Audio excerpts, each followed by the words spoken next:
Saguli, I hope you're doing well. It is monstrously hot outside, and it's about to thunderstorm. So it's very dark in my already black house. So the lighting is not ideal, but this is the free time I have to film this video. So we're gonna go ahead and do it. Thank you so much for being here. If you're new, I hope you stick around and check this channel out. And if you're coming back, thank you so much for coming back. That really makes me really happy. So thank you. I realized that I haven't really introduced myself on here, really. I kind of just jumped right into it because I was feeling really like awkward. And I still am feeling really awkward. Oh my god, do you see that fly? It's huge. Oh my god, there's 2 of them. Well, I can't control the flies, unfortunately, so we're just gonna keep going. Anyway, I realized I haven't really introduced myself. And I didn't really want to do like an about me or like this, that, and I don't really know. It wasn't really my style. I felt really awkward. And I still feel really awkward, but I thought this would be more fun. Whatever this is that I'm about to share with you. So I think a little while back, maybe in my first video, I mentioned that Books Unbound, which is a podcast by 2 Canadian gals, is a podcast that I listen to fairly regularly, as of like recently anyway. And one of the gals on there had talked about how she has a physical TBR tab on her Libby, where it's easier for her to, get ebooks, things like that, of the books she already owns, and then that way it helps her get through her physical TBR. The other gal on there also said that she does something similar. She has like a spreadsheet where it has all of her physical TBRs, which I just thought was so cool. And I was like, why the hell am I not doing that? That is like the perfect way to do that. So I, being the copycat that I am, also made a pseudo spreadsheet of my physical TBR and also made a physical TBR tag on my Libby. And it has done wonders for me already. I think I've already read like 3 books off of my physical TBR since I did it, and it's been great. So this isn't necessarily a challenge or like a journey, but it's an attempt, because I can't hold myself to anything other than saying that it's an attempt. But I want to challenge myself for the rest of the year, attempt for the rest of the year to read more of my physical TBR, because I do love to buy books, and I also love to read books, and I would love to read the books that I buy.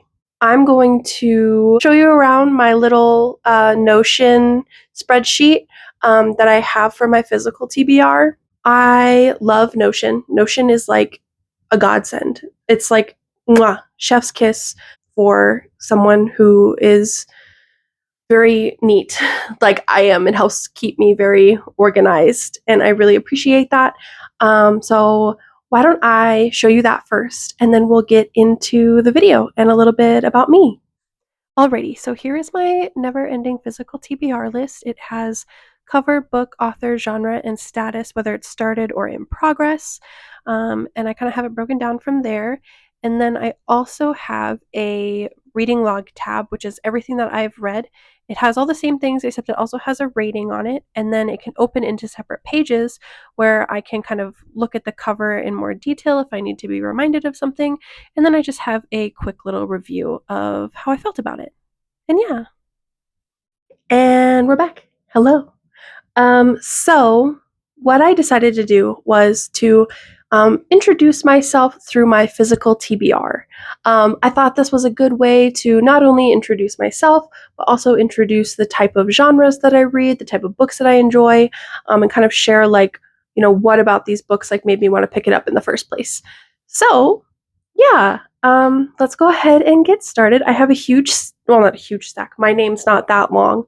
I have this stack right here that has books that spell my name. Basically, the first letter of the title of the book is the letter in my name. So hi, I'm Maddie. I'm a Madison, not a Madeline. And so we're going to go through 7 books on my physical TBR that spell Madison. I know I'm so annoying because I've already talked about this book. Quite honestly, because it's a physical book and it's brand new, it's like hard to get at the library. It's hard for me to get it as an ebook, which is harder for me to read it during the day, like during work or during errands or this, that, and whatever. So it's a little harder to read physicals, even though I love them and I want to own them all. So this book, first book, M in Madison. This is Maggie, or A Man and a Woman Walk into a Bar by Katie Yee. This is a debut novel by this author. It is a tragic comedy. I am someone who will probably 9 times out of 10 laugh at a very dark joke. I definitely think humor is my coping mechanism. Even if I'm feeling awkward or I really don't like something, I'm still going to crack a joke. That's just how I deal with that. So, love a good tragic comedy. This one just sounded great. I heard about it months ago. It was an anticipated release for me. It was my book of the month pick for July. And so, let me tell you a little bit about it in probably a better write up than I did before. I have my notes on my iPad, so I'm gonna have to like look down every so often to like talk. But anyway, let's go ahead and get into Maggie. After learning her husband is having an affair with a white woman named Maggie, the narrator, who is an Asian American woman, learns that the ache in her chest isn't just from heartbreak, it's actually cancer. Navigating these 2 life-changing discoveries, she creates a user guide to my husband for her husband's mistress. Also, while reimagining her children's bedtime stories to Chinese folklore to instill a love of their shared culture in their childhood. So this book, there was just something about the kind of like sad funniness of a woman being like, you know what? I'm dying and you're sleeping with my husband. So here's all his favorite foods and the weird things he does when he sleeps. I thought that that was just so interesting. I am 21% of the way in. I am 40 pages in-ish, 42, 43, something like that. I'm really enjoying it. I also really love that the narrator is nameless. I love a nameless narrator. There's just something that feels so much more like personal, and you're just so deeply ingrained in like them and their story, and I think that that's really great. So I am very excited for Maggie. I am currently reading it, so I'm hoping to finish it by the end of July. Okay, so next up we have Assistant to the Villain. I believe this is a trilogy. I know this is the first one. That's all I really know. As you can see by this sticky note, I started this book a long time ago and I just never picked it back up. So it's still a TBR. This was not a DNF, it was a see ya later because I'm such a mood reader and this was just not the vibe at that time. But I'm feeling closer to the vibe now. So I want to try my best to read it. I have quite a few books on my TBR that start with A, but this was the one that I want to challenge myself to like read by the end of the year. Or by the end of the month, ideally. But Assistant to the Villain is, I guess, like kind of like a romantasy. It's like a funny fantasy book. It's, like I said, it's the first in a trilogy. I've heard they've gotten a little spicier as they have gone on, but I literally based that off of like 2 TikToks that I saw. So like, don't actually quote me. But this is Assistant to the Villain by Hannah Nicole Maehrer. Maehrer? I don't know how to say her last name. I'm so sorry. I could never be a teacher solely because I would butcher everyone's name. Or is that the prerequisite? Just kidding. I would actually just be a really great barista at Starbucks. Anyway, so Assistant to the Villain. Evie needs a job, and after a mishap, she gets a job offer from the most famous villain in Rendon. And Evie begins to develop a crush on her undeniably hot boss. But unfortunately, she discovers a plot to take down her evil boss. And she can't have that. She will not let anybody get in her way of the job she has just found. And that's pretty much it. I love that.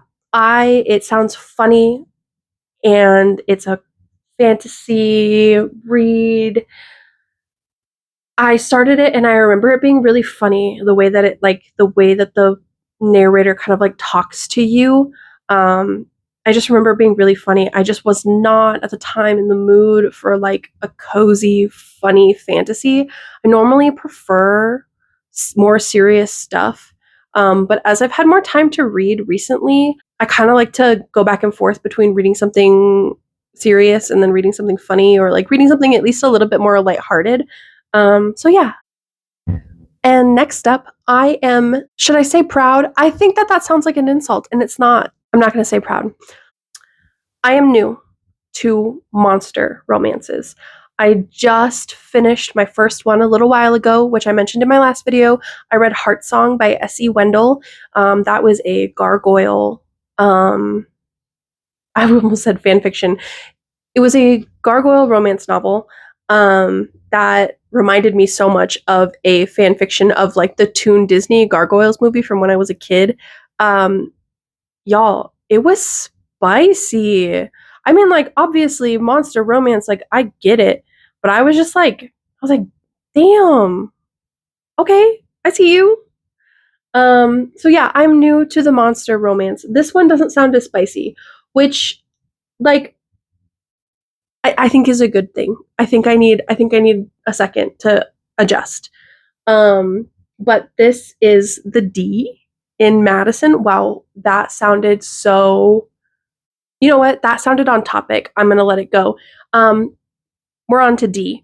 This is Dating and Dismemberment by A.L. Brody. It is a monster rom-com. I picked this book up during Book Outlet's summer like fiction sale. So I got this book for like $5. The imperfection is this black dot up here. Personally, I beat up my books. I don't like beat them up, but I'm not necessarily the most gentle with them. I annotate some of my books. I leave notes in my books.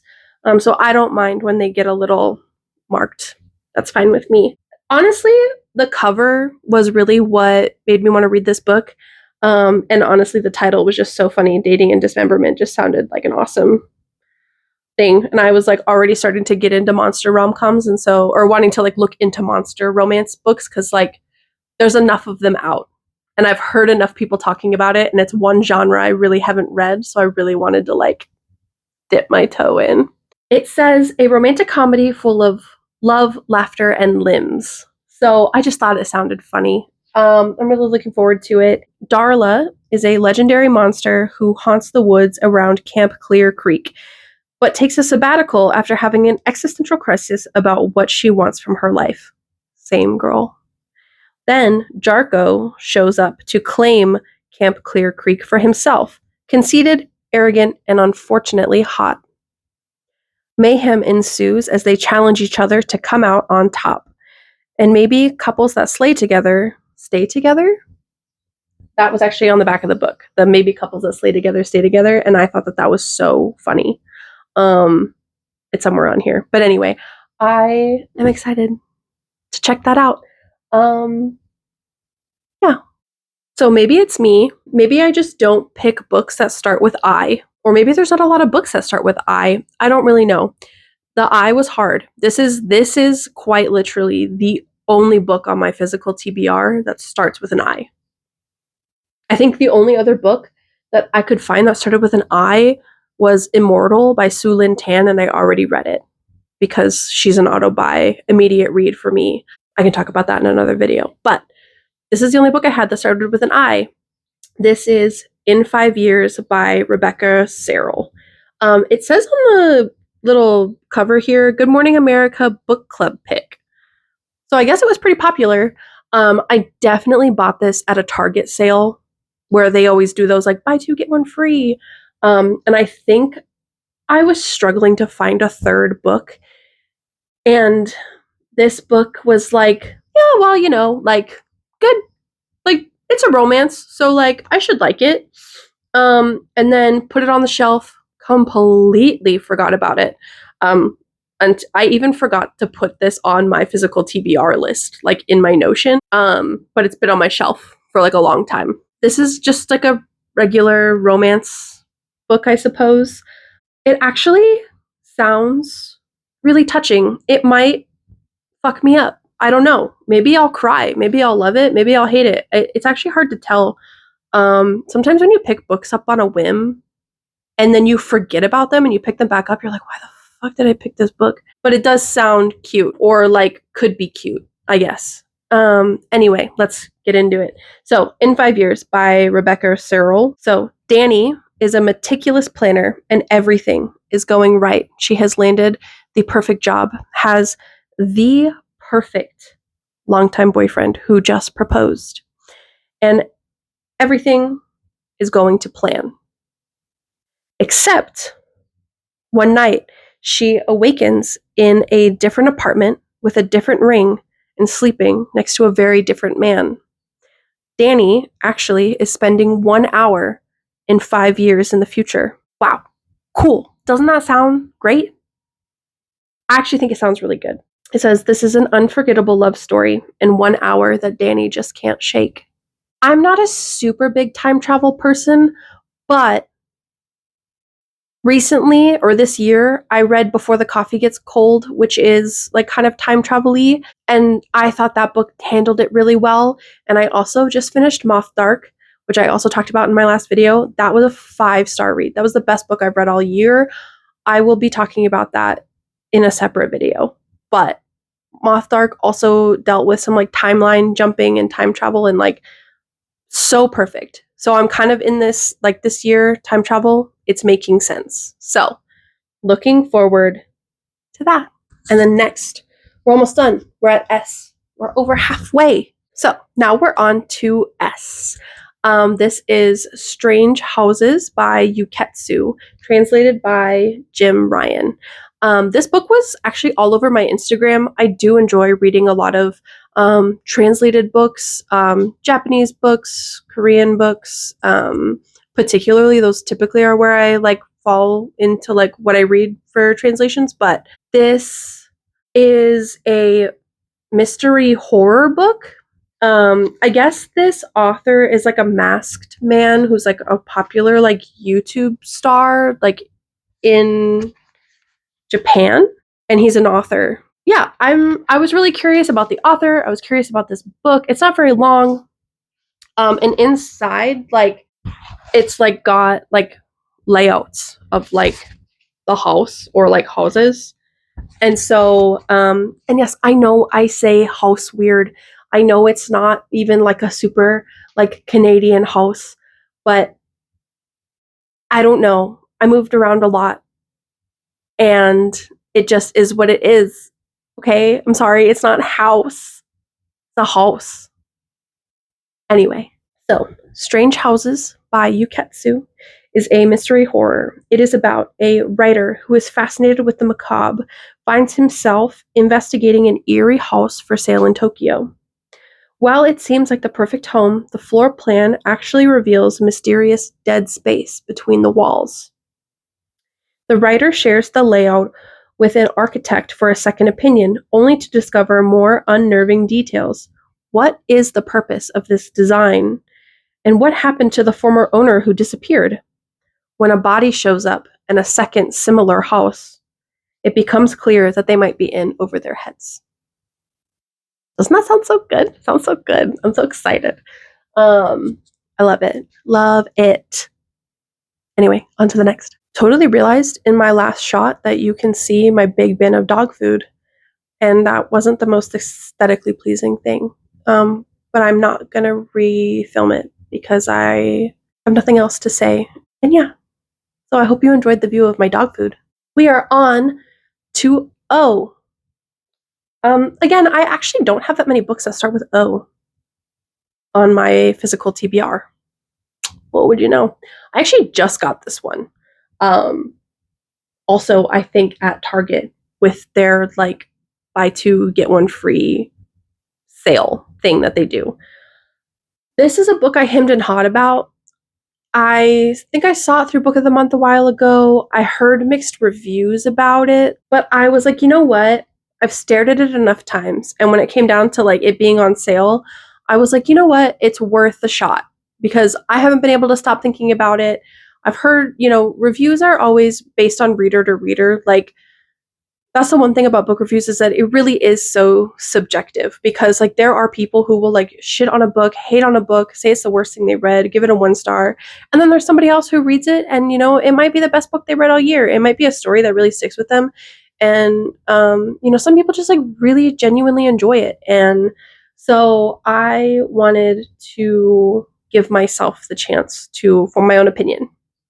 So this is Our Infinite Fates. The cover says, they loved each other in 1,000 lifetimes, and they've killed each other in every one. This is by Laura Stephen. This just sounded really, interesting. I almost said cute. Not cute.